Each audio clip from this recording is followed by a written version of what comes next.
Start. यह राहतकारी है कि भारत यात्रा पर आए चीनी विदेश मंत्री वांग यी ने दुर्लभ धातुओं यानी रेयर अर्थ मैग्नेट की आपूर्ति बहाल करने, बुनियादी ढांचे से जुड़ी परियोजनाओं के लिए जरूरी मशीनों का निर्यात करने के साथ उर्वरकों की बिक्री शुरू करने का आश्वासन दिया। चीन ने कुछ ही समय पहले भारत को उर्वरक भेजने के साथ ही रेयर अर्थ मैग्नेट की आपूर्ति बंद कर दी थी। इसके अतिरिक्त भारी मशीनरी का निर्यात सीमित कर दिया था। यह किसी नेक इरादे से नहीं किया गया था।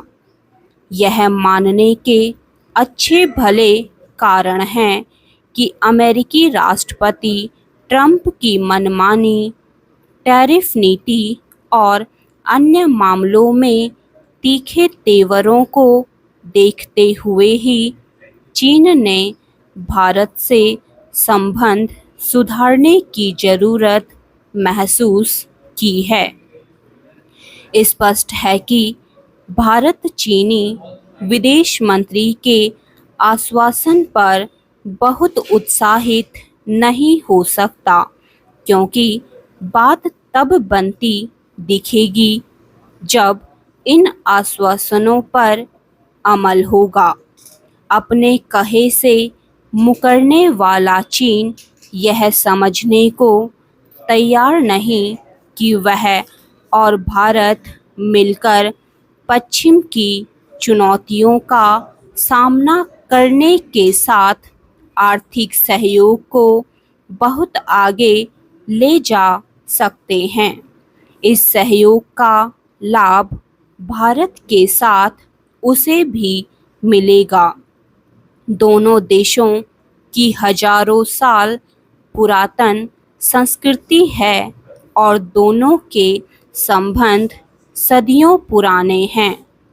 होना यह चाहिए कि दोनों देश मिलकर अपनी और विश्व की समस्याओं का समाधान करें।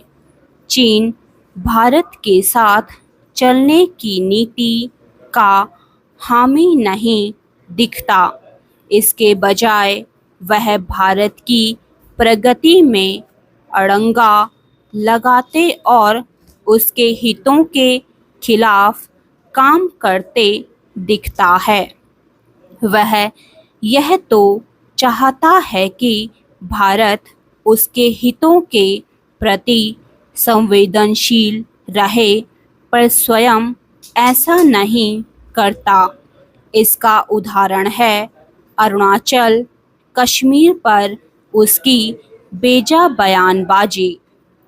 चीनी नेतृत्व ने अपने यहाँ की क्रांति के बाद तो भारत से मैत्री भाव दिखाया, लेकिन फिर उसने भारत विरोधी रवैया अपना लिया। इसी का परिणाम था 1962 का युद्ध। भारत डोकलाम विवाद और गलवान की घटना को भी नहीं भूल सकता। बदले हुए अंतर्राष्ट्रीय माहौल में भारत से संबंध सुधारने को तैयार चीन के विदेश मंत्री वांग यी ने राष्ट्रीय सुरक्षा सलाहकार अजीत डोभाल से मिलकर भले ही सीमा विवाद सुलझाने पर सहमति जताई हो, लेकिन यह कहना कठिन है कि इस सहमति के अनुरूप कुछ ठोस होगा। यह ध्यान रहे कि विशेष प्रतिनिधि स्तर की 24 दौर की वार्ता के बाद भी नतीजा ढाक के 3 पात वाला है। यह सही है कि आज भारत को भी चीन के सहयोग की आवश्यकता है और संभवतः इसी कारण भारतीय प्रधानमंत्री संघाई सहयोग संगठन की बैठक में शामिल होने चीन जा रहे हैं। लेकिन अच्छा होगा कि इस पर विचार किया जाए कि हम दुर्लभ धातुओं, उर्वरकों, भारी मशीनों आदि के लिए चीन पर क्यों निर्भर हैं। विकसित भारत के लक्ष्य को देखते हुए यह निर्भरता ठीक नहीं। स्टॉप।